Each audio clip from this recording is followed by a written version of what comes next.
Bonjour chers élèves et bienvenue dans une série sur les piles et électrolyse. Donc suite à la demande d'un élève, il m'a demandé le corrigé de Sciences Maths 2011. Et effectivement, c'est un sujet intéressant et je vais le partager avec vous.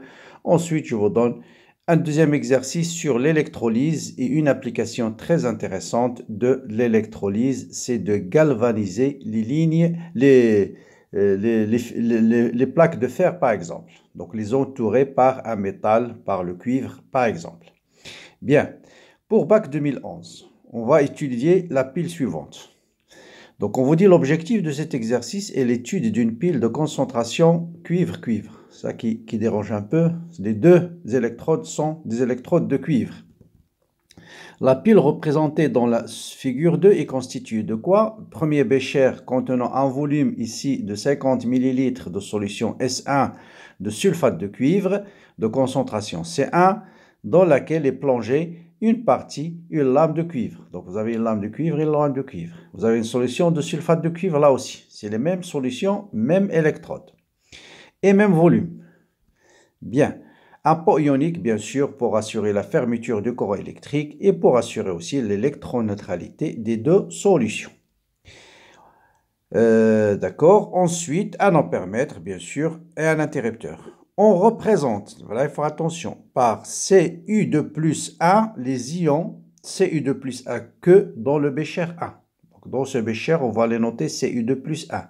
Dans le bécher 2, ils sont notés Cu de plus 2 dans l'exercice. Voilà ce qu'il faut comprendre. Si je ferme l'interrupteur, il se produit dans le pile une réaction d'oxydoréduction. On va dans l'équation. Elle est là. On réalise deux expériences en utilisant les valeurs de concentration indiquées. Voilà les concentrations C1, C2 dans l'expérience A et C1, C2 dans l'expérience 2. C1, c'est la concentration de Cu2+, dans le bécher 1. C2, c'est la concentration de Cu2+, dans le bécher 2. On mesure I qui passe dans le conducteur et voilà ce qu'on obtient. Pour l'expérience A, 140 mA. Pour l'expérience 2, on mesure un courant nul. On va dans la constante de Faraday. Question. Déduire à partir des résultats indiqués dans le tableau la valeur de la constante d'équilibre associée à l'équation de la réaction. Constante d'équilibre. On s'intéresse cette fois-ci à l'expérience A. Et on prend l'origine du temps, l'instant où l'on ferme l'interrupteur, indiquer les polarités. Ou le pôle positif et le pôle négatif, autrement dit, où se passe la réduction, où se passe l'oxydation. Ensuite, établir l'expression de l'avancement de la réaction qui a eu lieu en fonction de t, donc x égale une fonction du temps, c'est ce qu'on vous demande, en considérant que l'intensité du courant I1 reste presque constant au cours du fonctionnement de la pile, et calculer le taux d'avancement de la réaction à l'instant 30 minutes. Enfin, calculer les concentrations dans chaque bécher lorsque la pile est consommée. Voilà un exercice que je vous conseille de télécharger. L'énoncé se trouve dans la description de la vidéo, de le télécharger et de le bien travailler avant de regarder la solution. Bien, donc comment déterminer la constante d'équilibre? Bon, je l'appelle K ou bien QR équilibre, K. Ou bien c'est la même chose, constante d'équilibre QR à l'équilibre, qui est par définition la concentration de Cu2 2 dans le bécher 2 sur la concentration de Cu2 1 dans le bécher 1. Mais on nous donne deux expériences. Mais on remarque que pour l'expérience 2, vous avez le courant est égal à 0. Ça veut dire que vous êtes dans un état d'équilibre. Donc, je vais prendre les données de l'expérience 2. Et dans les données de l'expérience 2, vous avez la concentration de Cu2 1 est égale à la concentration de Cu2 2. Donc, la constante d'équilibre est égale à 1. Donc, cette équation, apport constante d'équilibre égale à 1. Deuxième question, quelles sont les polarités? Il est où le pôle plus et le pôle moins? Je vous ai expliqué dans le cours que pour déterminer la polarité ou bien le fonctionnement de la pile, il faut chercher quelle est l'information. En général, on vous dit, soit on vous donne le sens du courant, soit on vous donne le sens de déplacement des électrons, soit on vous donne, par exemple, un tel métal est oxydé, un tel métal est réduit, ou bien la masse de tel électrode augmente, ou bien la masse de tel électrode diminue. Mais ça, on ne parle pas de ça. Mais on nous donne quand même les concentrations. Première question, on nous a demandé la constante d'équilibre. Et dans l'expérience A, qu'on va utiliser dans la suite, on nous donne les concentrations initiales de CU2 plus 1 et de CU2 plus 2. Ici, c'est C1V1 T égale à 0. Vous avez C2 fois V, puisque c'est le même volume. Ici, c'est C1 fois V. Donc, le nombre de moles. D'accord? Donc, je peux déterminer, allez, on va dire juste les concentrations, puisqu'on a besoin juste ou bien on les laisse. D'accord? Donc, c'est nombre de moles, c'est C1V, ou bien concentration C1, concentration C2. Donc, je peux déterminer le quotient de réaction à l'état initial. C'est la concentration de CI2+, dans le Bécher 2, divisé par la concentration CI2+, dans le Bécher 1. Et celui-là, ça me donne 0,1 divisé par 0,01, et ça, c'est égal à 10. Donc, j'obtiens Q initial, il est supérieur à la constante d'équilibre. Donc, l'équilibre va se déplacer dans le sens 2. Donc, la réaction que je dois avoir, c'est Cu solide plus CU2 plus dans le compartiment 2, c'est celui qui va se déplacer dans le sens de CU2 plus compartiment 1 plus Cu solide. Voilà la réaction que j'aurai parce que le quotient de réaction il est supérieur à la constante d'équilibre. Et avec ça, je peux déduire la polarité facilement. Donc on voit que le Cu2 plus dans le compartiment 2 qui va se transformer en Cu solide, donc l'équation de demi-réaction dans le compartiment 2, Bécher 2, j'ai Cu2+, celui qui va dans Bécher 2, plus 2 électrons, va donner Cu solide. Donc ça c'est quoi? C'est quoi? C'est le réducteur, donc c'est une réduction. Qui dit réduction dit quoi? Dit cathode. Qui dit cathode quoi? Des bornes positives. Donc voilà la borne positive de ma pile et voilà la borne négative de ma pile. Donc autrement dit, les électrons vont arriver ici. Hein, ils vont descendre, vont arriver là. Les Cu2+ vont capter ces électrons pour avoir un cuivre qui va se déposer sur cette électrode. Donc, voilà la borne plus, voilà la borne moins. Donc, autrement dit, vous avez les électrons qui se déplacent dans ce sens et bien sûr, le courant se déplace dans le sens inverse au déplacement des électrons. Donc, voilà les polarités. Question suivante, établir l'expression donc de 2, expression de X, expression de l'avancement en fonction du temps.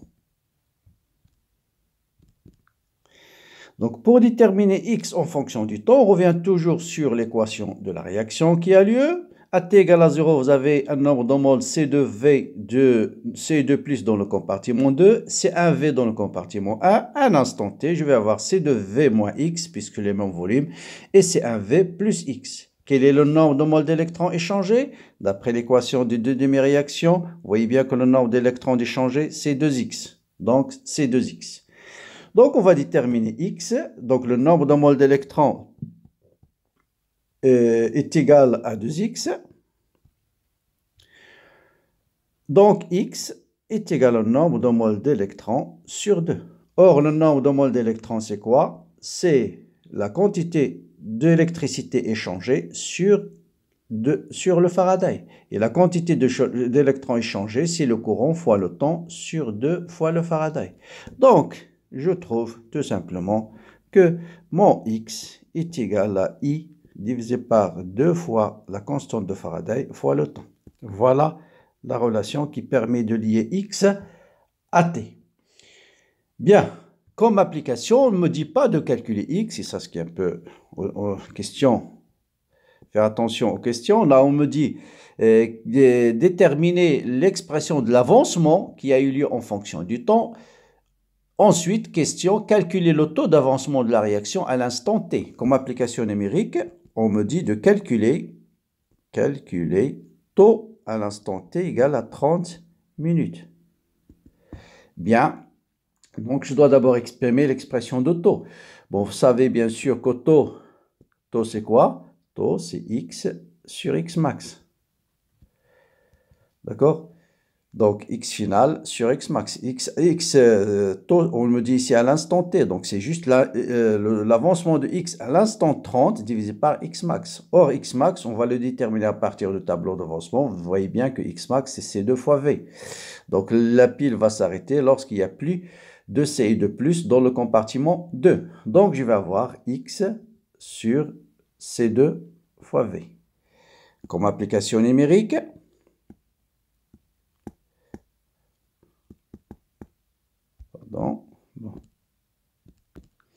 donc voilà l'application numérique. Taux est égal à I sur 2, la Faraday fois T multiplié par 1 sur C2 fois V. Le courant c'est 140 mA, il faut le transformer en ampères. 30 minutes, il faut transformer en secondes.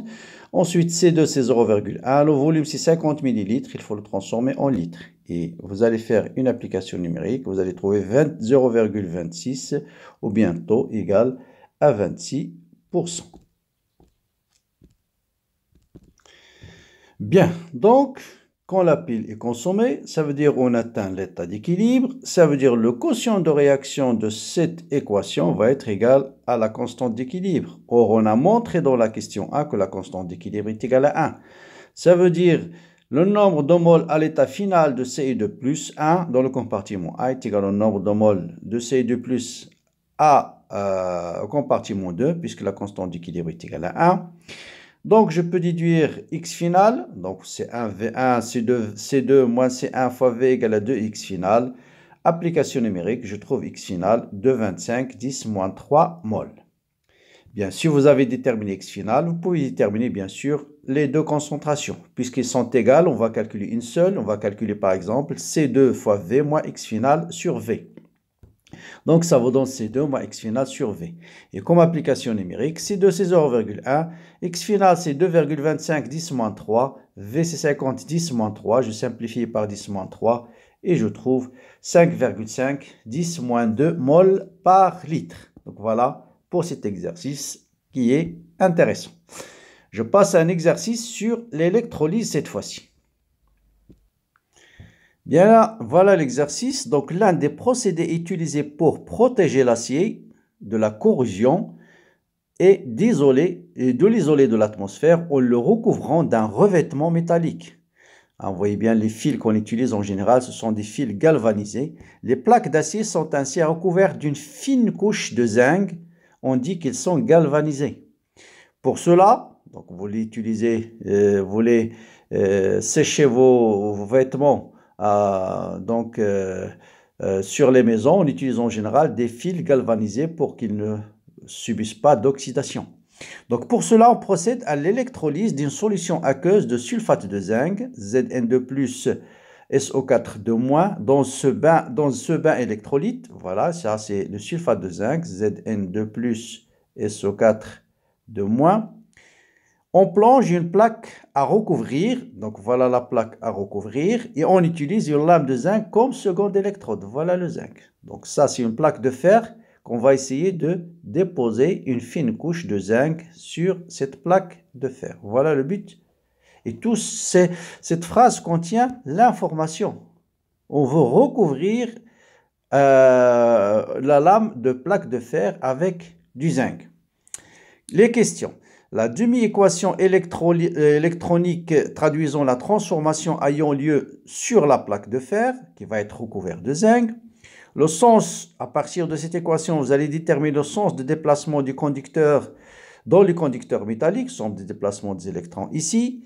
Ensuite, à partir du sens de déplacement des électrons, vous allez déterminer le sens du courant et les polarités du générateur.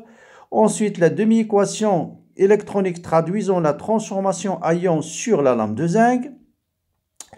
Ensuite, la plaque d'acier a une surface totale de 10 mètres carrés. On veut déposer une couche fine de 0,10 mm de zinc. Vous avez la plaque d'acier, c'est un cylindre. Voilà. Et qu'est-ce qu'on veut? On veut déposer une fine couche sur ce cylindre-là. Voilà, on va le recouvrir avec une couche fine. Et cette épaisseur-là, c'est 10 mm.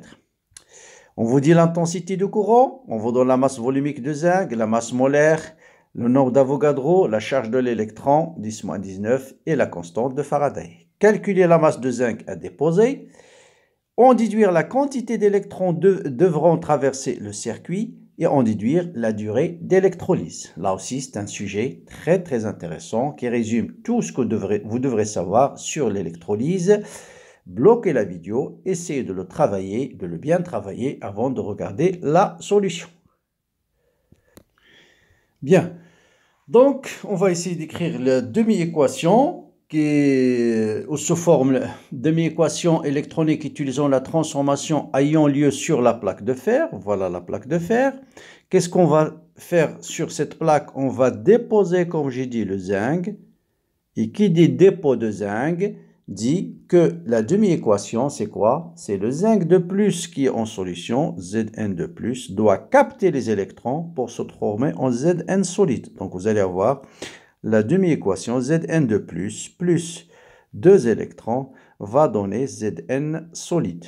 Voilà la demi-équation qui doit avoir lieu ici pour avoir un dépôt de zinc solide sur cette lame de fer. Bon, bien sûr, on va galvaniser juste la partie qui se trouve en solution. Voilà. Donc voilà. Donc à partir de ça, on peut savoir bien sûr le sens de déplacement des électrons. Donc les électrons doivent arriver dans ce sens-là. Et ensuite, on peut, donc polarité, puisque les électrons arrivent dans ce sens, donc on peut déduire le pôle positif et le pôle négatif. D'accord? Donc ici, puisque les électrons, on a dit les électrons, voilà le déplacement des électrons.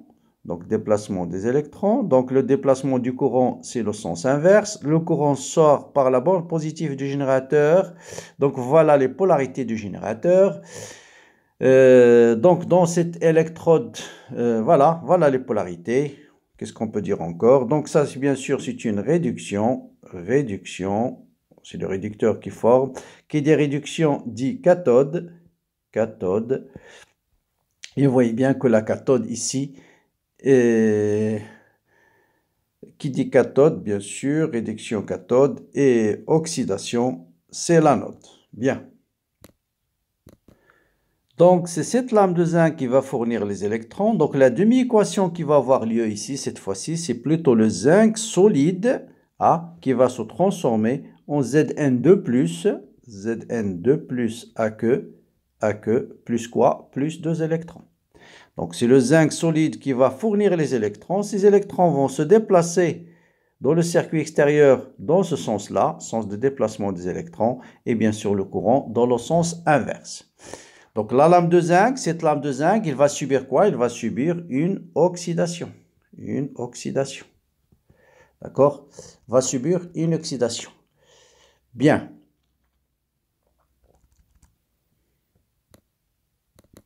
Et qui dit oxydation dit anode. Donc, voilà l'anode, c'est la lame de zinc reliée à la borne positive. Et voilà la cathode. La lame de zinc reliée à la borne négative. D'accord? Donc, vous voyez bien que les polarités ont changé par rapport aux piles. Cathode. Désolé, cathode. Donc, vous voyez bien que dans une électrolyse, la cathode est liée à la borne négative du générateur. L'anode est reliée à la borne positive. Donc, c'est l'inverse des piles. Donc, vous voyez ici où on a trouvé l'information. L'information, tout pour comprendre le comportement de cette électrolyse. La seule phrase qui est importante, c'est le dépôt de zinc sur la plaque de fer. Voilà le mot-clé. Une fois que vous savez qu'il y a dépôt de zinc ici, vous êtes sûr que la relation, c'est le Zn plus en solution qui va capter les électrons. Donc, les électrons doivent arriver du circuit extérieur vers cette plaque-là. Donc, une fois qu'on a écrit cette équation, c'est une réduction, donc c'est la cathode. On sait le sens de déplacement des électrons, donc on peut déterminer le sens de déplacement du courant. Le courant sort par la borne positive, on peut déduire les polarités, tout s'enchaîne. Bien, question suivante, on nous dit de déterminer la masse de zinc déposée ou le nombre de moles d'électrons échangés. Calculer la masse et en déduire la quantité de moles d'électrons qui traversent le circuit. Donc, pour déterminer la masse de zinc dans ce type d'exercice, on vous dit que la lame, cette plaque-là qui est forme cylindrique, on vous donne sa surface et on vous donne l'épaisseur qu'on va déposer. Vous savez que le volume, d'un cylindre, c'est la surface latérale fois l'épaisseur. Donc, cette surface-là, si vous l'avez étalée, vous allez trouver tout simplement un rectangle de surface, la surface latérale du cylindre, et comme épaisseur, c'est l'épaisseur E. Donc, le volume, c'est la surface latérale fois l'épaisseur. Donc, il faut retenir cette formule-là. Donc, pour déterminer le volume, c'est la surface latérale qui est 10 mètres cubes fois l'épaisseur qui est 10 moins 4 mm. Et je trouve 10 à la puissance 3 centimètres cubes. Pourquoi j'ai l'écran en centimètres cubes? Parce que la masse volumique, elle est en centimètres cubes par gramme. Pardon. Donc, la masse déposée, c'est le volume multiplié par la masse volumique, ρ fois V, et je trouve la masse déposée qui est 7,1 10 puissance 3 grammes. Donc, si je connais la masse déposée, je vais déterminer bien sûr le nombre de moles de zinc. C'est la masse divisée par la masse molaire. Si je connais le nombre de moles de zinc, d'après l'équation de réduction, vous voyez bien qu'une mole de zinc formée, nombre de moles d'électrons, c'est 2 fois le nombre de moles de zinc. Donc, le nombre de moles d'électrons échangés, c'est 2 fois le nombre de moles de zinc. Donc, je détermine le nombre de moles d'électrons échangés. Tout ça dans la suite, c'est les mêmes choses que les piles. Donc, les mêmes formules. Donc, la durée de l'électrolyse, bien sûr, vous avez le courant, la quantité de charge échangée, c'est le courant fois le temps. Donc, la durée, c'est quantité de charge, quantité d'électricité divisé par le temps. Quantité d'électricité, c'est le nombre de moles d'électrons fois le Faraday. Donc, je connais le nombre de moles d'électrons, je connais la constante de Faraday. Après, bien sûr, vous divisez par le temps. On vous dit dans 30 minutes, je crois, ou je me rappelle.